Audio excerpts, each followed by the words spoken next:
I'm a 32-year-old guy, and I guess you could say I'm pretty boring on paper. I'm a data analyst for a big tech company.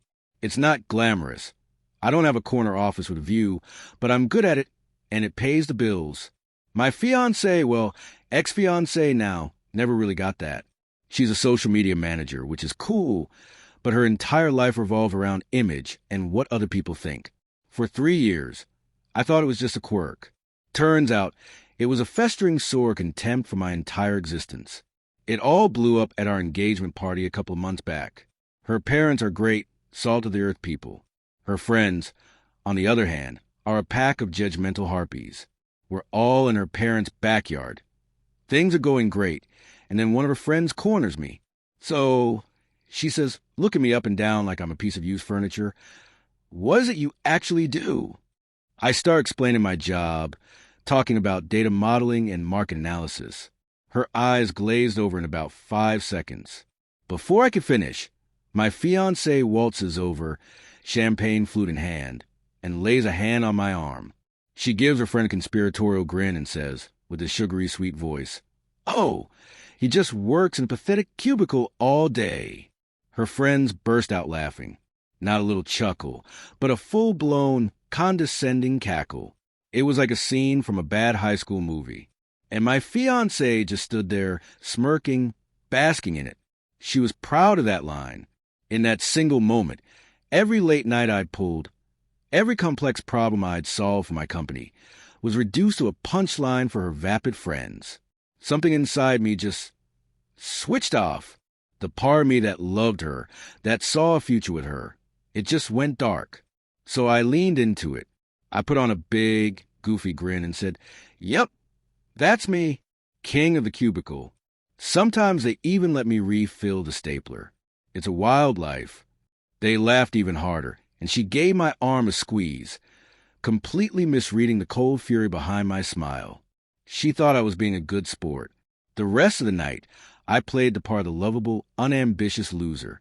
Every patronizing comment, every joke at my expense, I just filed it away. The next day, she brought it up. "You were such a hit last night," she said, scrolling through her phone. "Everyone thought it was so funny how you made fun of your little job." There was no apology, not even a hint of remorse. She genuinely thought she'd done me a favor by managing everyone's expectations of my mediocrity. That was the final nail in the coffin. A few months before the party, a VP from our West Coast division had reached out to me about a new project. They were building an elite team to head up a huge new initiative, and they wanted me to lead the analytics division. It was a massive promotion, director level, with a salary to match, but it meant moving across the country. I'd put it on the back burner because of the engagement. After that party, I dug up that VP's email and told him I was interested. For the next 2 months, I lived a double life. By day, I was a dutiful fiancé, listening to her endless chatter about wedding venues and floral arrangements. She'd show me pictures of million-dollar houses, completely oblivious to the fact that she was simultaneously mocking the job she expected to pay for it all. "This one has a huge walk-in closet," she'd say, "and a 3-car garage. Your little cubicle money is going to have to stretch." She'd say it with a laugh, like it was a cute joke between us. It made my blood run cold. At night, I was on calls with the West Coast team, hammering out the details of my new role. I was building presentations, running data models, and proving I was the right guy for the job. They offered it to me, along with a hefty signing bonus and a relocation package that would cover everything. The only catch was they needed me to start ASAP. I told them I could be there in 3 weeks. The logistics were tricky. I started selling off my personal stuff, my gaming PC, my collection of vintage synths, telling her I was decluttering for the wedding and making space for her things. I funneled the money into a new bank account she didn't know about. I rented a small storage unit and, piece by piece, started moving my most important possessions out of our shared apartment. One weekend, when she was on a girls' trip to wine country, I had movers come and take the furniture that was mine before we moved in together. I told her I'd sold it to put a down payment on a ridiculously expensive wedding photographer she wanted. She didn't even question it. She was just thrilled to get her way. The week before I was set to leave, We had dinner with her parents. Her dad, who runs his own construction business, asked me how work was going. Before I could answer, my fiancé chimed in, "Oh, same old, same old," just plugging away in his little box. I just smiled at her dad and said, "Actually, there's been a bit of a shake-up at the company. I've been offered a new position. A pretty big promotion, in fact." Her mom looked thrilled. "That's wonderful news," she said. My fiancé just looked annoyed. "A promotion? To what?" "A slightly bigger cubicle." "Does it come with a window?" she snarked. She couldn't stand the idea of me having any success that she couldn't take credit for. I just kept smiling. "Something like that," I said. My flight was on a Monday night. That morning, I packed my last 2 suitcases. I wrote a very simple note and left it on her pillow. "I'm gone. The engagement is off. We are over." I took the engagement ring, which I had paid for in full, and left it on top of the note. Then I walked out and didn't look back. I blocked her number on my new phone before the plane even took off.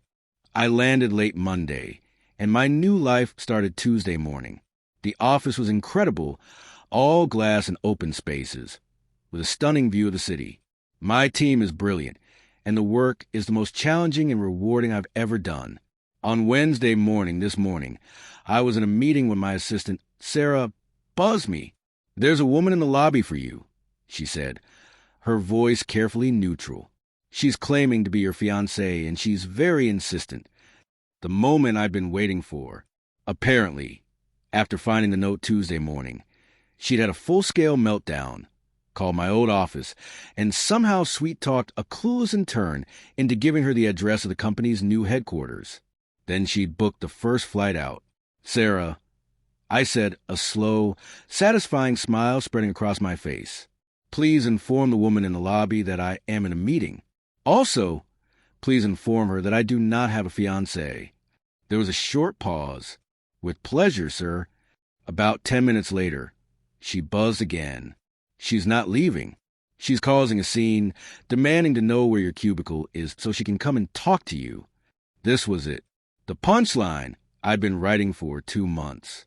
"Sarah," I said, leaning back in my chair, the one that came in my corner office, "please go down there and tell her that Mr., my last name, says his cubicle days are over. Then let her know that I've been promoted to director and I've moved across the country. And be sure to add the most important part. I did it all without her."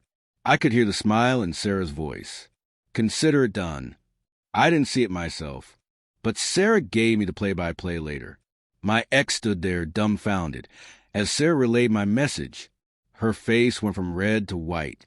She started sputtering, tried to push past the security guards, and screamed my name. They calmly escorted her from the building.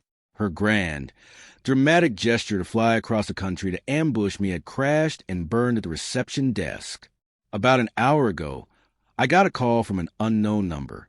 It was her father. I expected him to yell, to call me a coward, but his voice was just tired. "She just called me, crying," he said, "told me what happened.